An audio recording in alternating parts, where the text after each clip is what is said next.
એટલે ક્યારે એવું માનવું નહીં કે મારી વાત કોઈ સાંભળતું, મારા કાન ભલે હું બહુ જૂની માતા, ઉંમર લાયક માતા છું,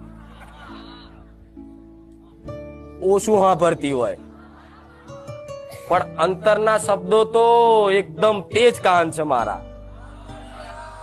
બહારના શબ્દો સાંભળવા માટે તો હું બહુ ઓછું સાંભળું છું. કોક મારી માતાની કોક નિંદા કરે છે તો મને સંભળાતું થઈ, મારે કોણ દઈને સાંભળવું પડે? શું બોલે છે આ? ખબર નહીં પડતી. હારી મારે સેવકને પૂછવું પડે શું કે છે આ, મારી કઈક આપણા વિશે બોલે છે. હાર હેડ, હું તો નહીં સાંભળતી.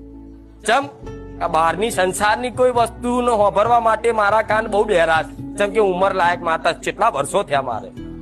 આ શું ખોટું? હજારો વર્ષો થઈ ગયા મારે ધરતી પર, મારે મેલેડી.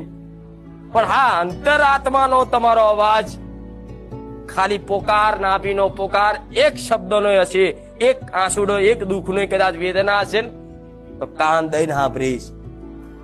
લાખોની ભીડમાં સાંભળીશ, દુનિયાના છેડે સાંભળીશ, ગમે તે જગ્યાએ સાંભળીશ, પણ તમારી અંતરની વેદના સાંભળવા માટે મારા કાન 24 કલાક ચાલુ હોય છે.